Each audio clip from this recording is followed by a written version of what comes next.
Margaret Henley's hands trembled as she folded the newspaper in their kitchen. The headline screamed, "British suffragette force-fed in prison, American women take note." At 31, Margaret had spent 13 years managing their Iowa farm, rising before dawn to tend animals and feed seasonal workers. Yet she had no voice in choosing the men who made decisions about farm subsidies or her daughter's education. Her husband, Thomas, entered, boots muddy from morning chores. "Coffee smells good, Maggie." Margaret poured carefully, her mind racing. "Thomas, Reverend Morrison said every citizen has an obligation to participate in democracy." But he was only talking to the men. "Men handle voting, women handle the home. Natural order, Maggie." "Who decided this order?" "Neighbor Peterson beats his horses but votes on animal welfare. Jack Crawford drinks away profits but chooses tax policy. I manage our budget and taught our daughters to read, but I have no say." Thomas paused, coffee cup halfway to lips. In 13 years, Margaret had never challenged convention so directly. "What's brought this on?" She showed him the newspaper. Alice Paul was arrested for picketing the White House for voting rights. They're force-feeding her in prison because she believes women deserve the same voice you do. "Politics isn't suited for women, Maggie." Margaret stood sharply. "I delivered Ruth during that blizzard when the doctor couldn't come.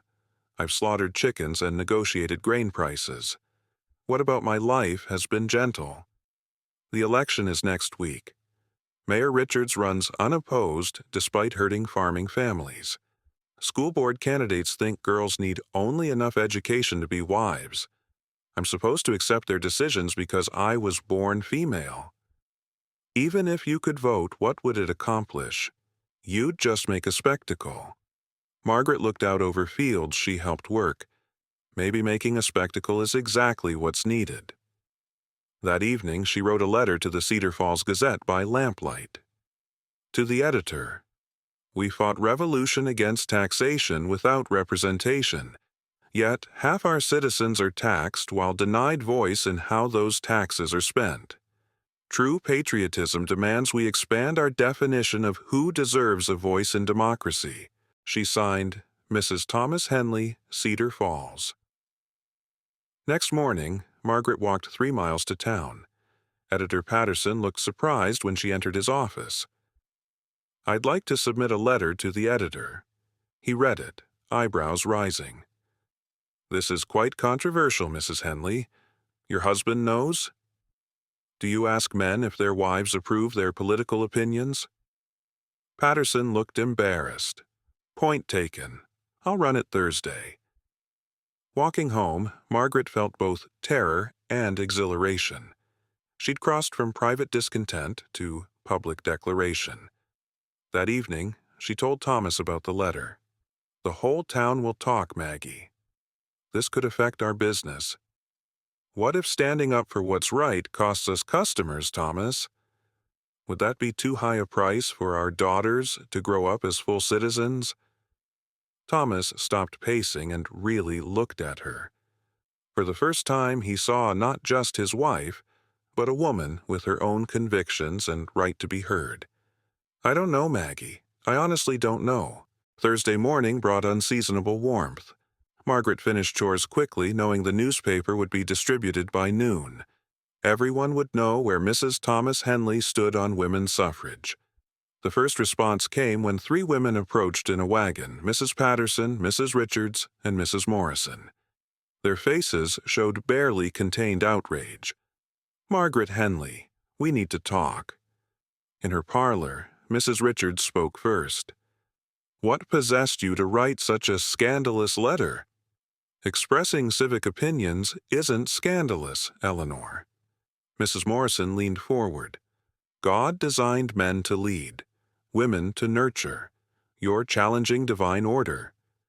Did God design women to be less intelligent, less moral? If not, why exclude us from decisions affecting our families?" Mrs. Patterson dabbed her forehead. "Think of your daughters. What decent man will marry girls whose mother was a troublemaker? I'm showing them their voices matter. They shouldn't depend on men's charity for basic citizenship rights.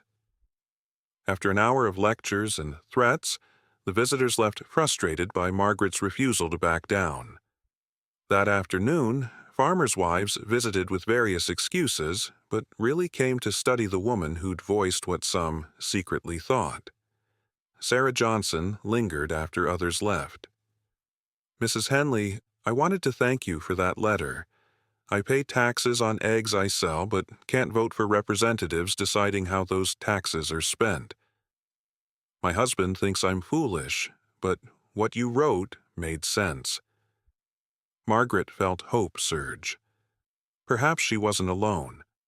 The real test came when Thomas returned from town, his face grim. The whole town's talking. And?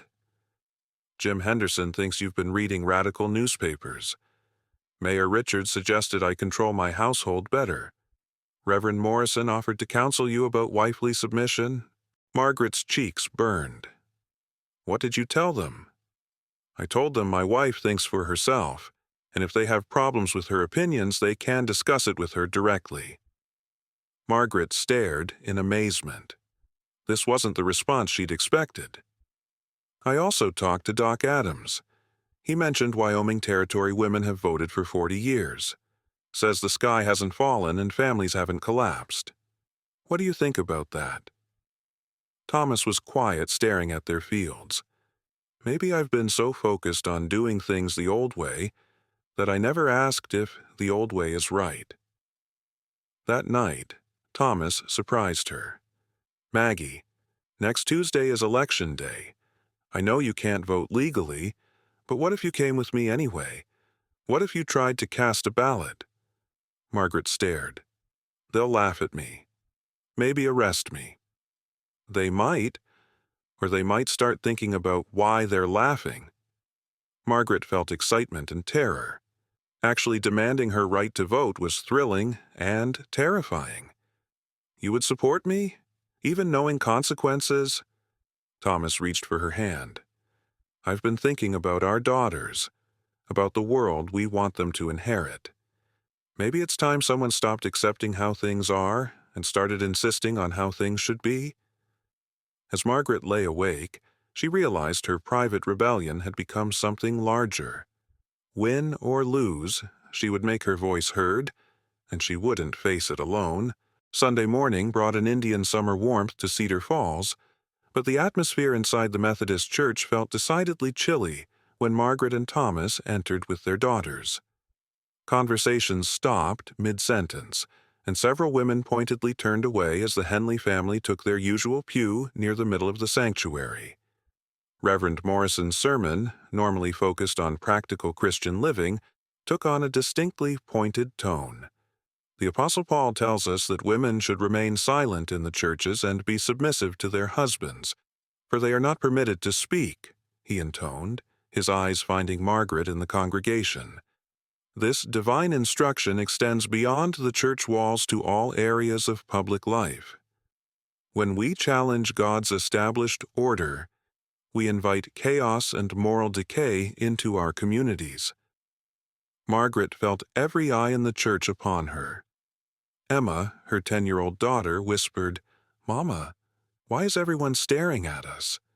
Sometimes, sweetheart, when people hear ideas that make them uncomfortable, they react with anger instead of thought, Margaret whispered back. After the service, the usual socializing in the churchyard was strained.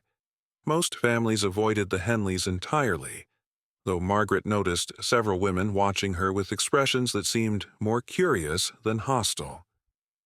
The breaking point came when Mayor Richards approached Thomas directly, ignoring Margaret completely despite standing right beside her husband. "Tom, I hope you can talk some sense into your wife before Tuesday. This suffrage nonsense could give people the wrong idea about the kind of community we're running here in Cedar Falls." Margaret stepped forward before Thomas could respond. "Mayor Richards, I'm standing right here. If you have something to say about my opinions, perhaps you should address me directly." The mayor's face reddened. Mrs. Henley, I don't discuss politics with women. It's not appropriate. But you discuss policies that affect women without including women. How is that appropriate? A small crowd had gathered to watch this unprecedented public confrontation between a woman and the mayor. Thomas stood close to Margaret's shoulder, not interfering, but clearly offering his support. Mayor Richards looked around at the watching faces, clearly uncomfortable with the public nature of the disagreement. Mrs. Henley, if you were a man, I'd say you were looking for trouble. Since you're not, I'll simply say that some ideas are dangerous, especially when they come from people who don't understand the consequences. What I understand, Mayor Richards, is that half the citizens of this town work just as hard, pay just as much in taxes, and care just as much about their community as the half who get to vote. What I don't understand is why you find that fact threatening. That evening, the consequences of Margaret's public stand began to manifest. 3 customers who regularly bought eggs and vegetables from the Henley farm sent word that they would no longer need her services. Mrs. Henderson from the general store mentioned that some folks thought it might be better if the Henleys found another place to do their trading. Thomas absorbed these developments with growing anger. Maggie, I'm beginning to understand what you meant about courage.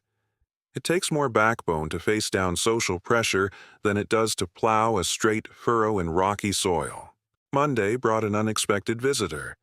Dr. Adams arrived in his buggy around mid-morning, looking serious but not unsympathetic. Mrs. Henley, I hope you'll forgive the intrusion, but I felt I should speak with you before tomorrow. Margaret invited him in, curious about his purpose. I've been in town this morning, Dr. Adams continued. There's talk about what might happen if you actually try to vote tomorrow.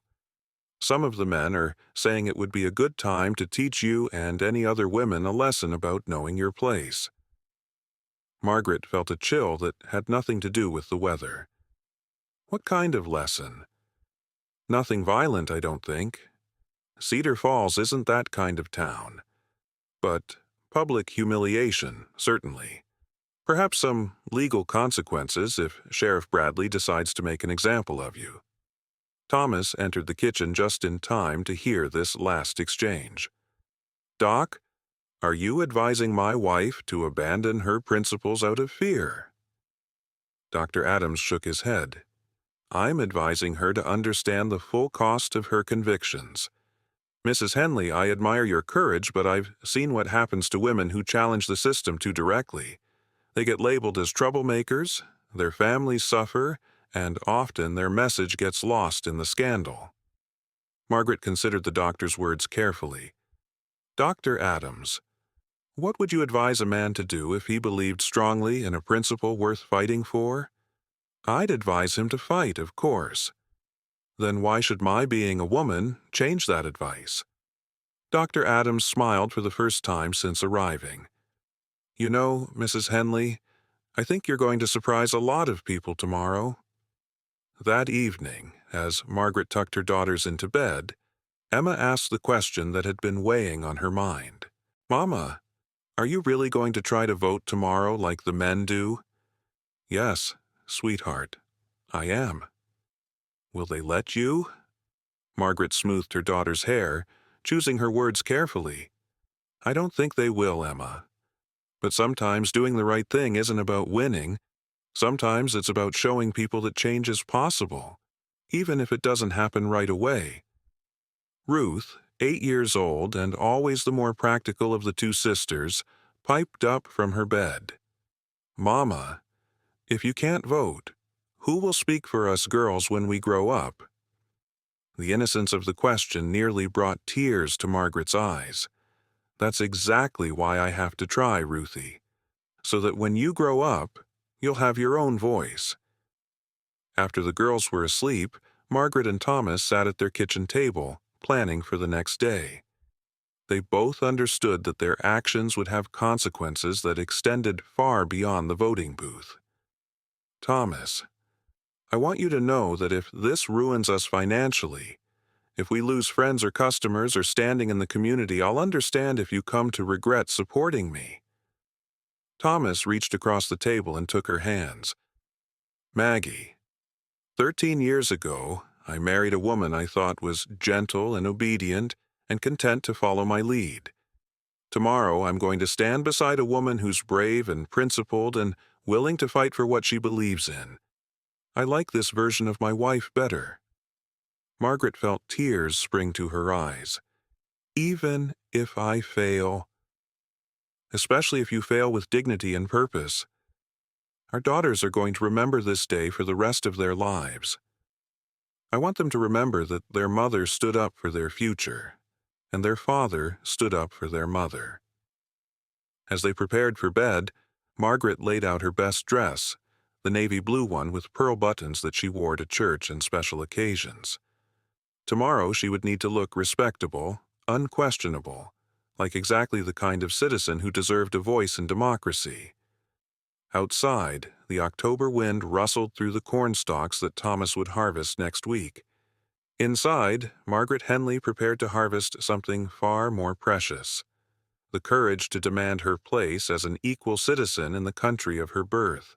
Election day dawned crisp and clear. Margaret rose before dawn, spending extra time on appearance. Every detail had to be perfect: hair pinned neatly, dress pressed, boots polished. If she was making a spectacle, it would be with dignity. Thomas handled morning chores while Margaret prepared breakfast carefully. She wanted this day to feel normal for Emma and Ruth, though she suspected it would change their family forever. "Where are you and Papa going?" Emma asked over oatmeal. "We're going to vote." "But Papa always goes alone." "Today, he won't be alone." At 9 o'clock, Thomas hitched their best horse. The polling place was at the school building in town. As they drove in, Margaret noticed unusual activity for Tuesday morning. Word had spread, and people found reasons to be downtown. Thomas helped Margaret down with the same courtesy he'd show at church. "Ready, Maggie?" "As ready as I'll ever be." They walked toward the school entrance, where a sign read, "Pauling Place, Registered Voters Only." A crowd had gathered, including Sheriff Bradley, Mayor Richards, and several businessmen. Inside the schoolhouse, 3 election officials sat behind a long table. The ballot box sat prominently in center. 2 farmers were completing ballots at a side table. Election Judge Harrison Peterson looked up. "Morning, Tom. Here to cast your ballot." "Good morning, Harrison." "Yes? We're both here to vote." The room fell silent. The farmers stopped writing and stared. Peterson cleared his throat nervously. "Tom, you know women aren't permitted to vote. It's against law." Margaret stepped forward. "Mr. Peterson, I'm a citizen and Cedar Falls resident. I pay taxes on property and income. The Constitution says citizens have the right to choose representatives. I don't see legal basis for excluding me. Mrs. Henley, the law is the law. Women don't have voting rights in Iowa." "Where exactly does the Constitution say citizenship is restricted to men?" Peterson looked helplessly at fellow officials. None expected constitutional debate during routine elections. Margaret continued, voice calm but carrying clearly to the crowded doorway. "The Declaration states governments derive just powers from consent of the governed. How can government claim my consent when it refuses to allow me to give it?" Mayor Richards pushed through the crowd. "That's enough, Mrs. Henley. Please leave, so legitimate voters can conduct business." "What makes their votes more legitimate? The fact they were born male? Is that really the only qualification for American citizenship?" Thomas spoke up. "Harrison, my wife is asking to exercise what she believes is her constitutional right. Are you going to let her try, or have the sheriff arrest her for asking to participate in democracy?" Sheriff Bradley stepped forward, clearly uncomfortable. "Mrs. Henley, I don't want to arrest you. You're a good neighbor. but if you persist in this disruption, I'll have to ask you to leave." Margaret looked around at watching faces. Some showed hostility, others curiosity, a few even admiration. "Sheriff, I'm not disrupting anything. I'm asking to exercise the same civic duty you require of my husband. If that's disruptive, perhaps the disruption isn't in my asking, but in your refusing." Dr. Adams appeared in the doorway. He took in the scene and spoke calmly. "I've been thinking about this since Mrs. Henley's letter. In Wyoming, women have voted since 1869. Territory didn't collapse. Families didn't disintegrate. Some say women voters helped clean up corruption and improve schools." Margaret realized the moment had come. She reached into her handbag and pulled out paper. "Mr. Peterson, I've written out my ballot. Every candidate, every office, every measure. I've made choices as carefully as any man here. Will you accept it?" Peterson stared at the paper as if it might bite him. The tension was palpable. Thomas stepped beside his wife. "Harrison, that ballot represents the voice of a tax-paying citizen who cares about this community. What harm could there be in letting her exercise her conscience? The harm is in breaking law, Tom." "And what harm is there in a law denying voice to half the citizens?" For a long moment, nobody spoke. Then, Peterson slowly reached for Margaret's ballot.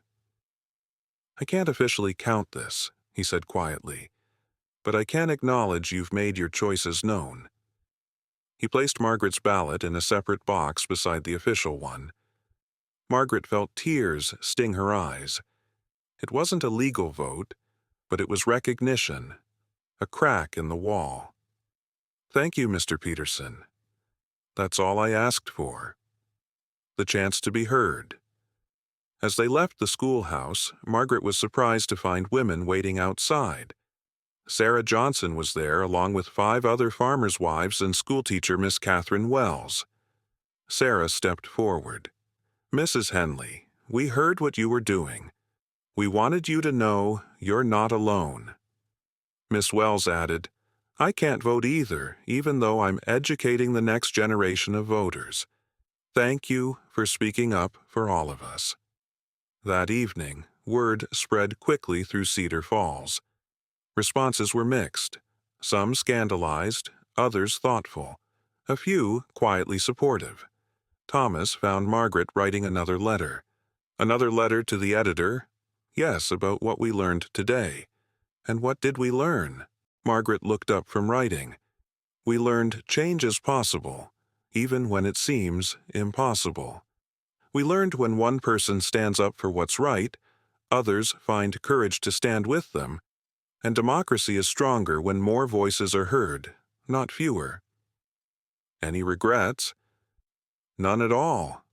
Our daughters will remember this day, Thomas. They'll remember their mother didn't accept limitations just because they'd always existed. They'll remember their father stood beside her when it mattered. 6 years later, in 1920, the 19th Amendment would give women the legal right to vote.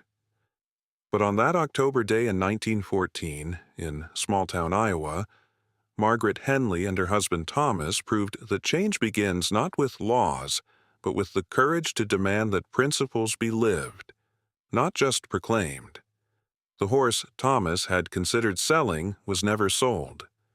Instead, it carried both of them to the polling place in 1920, where Margaret Henley cast her first legal ballot in an America that had finally recognized what she always knew. Citizenship knows no gender, and democracy is incomplete until every voice can be heard. In the years that followed, Margaret became more than a voter. She became a mentor, a quiet guide for the women around her who still carried the weight of silence. She taught them not just how to mark a ballot, but how to believe their voices mattered. "You don't vote because they let you," she once told a young neighbor. "You vote because it is already yours." She never sought recognition.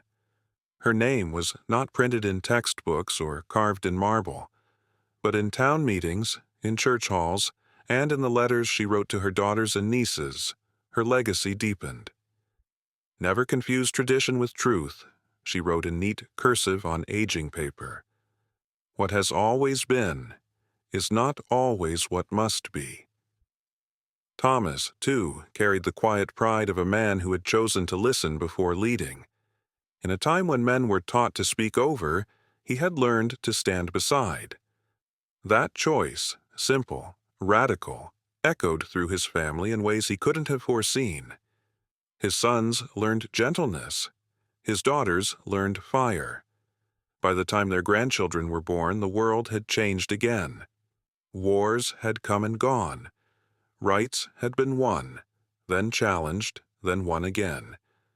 But in the Henley household, the story remained. Change is slow, but it listens to those who refuse to fall silent.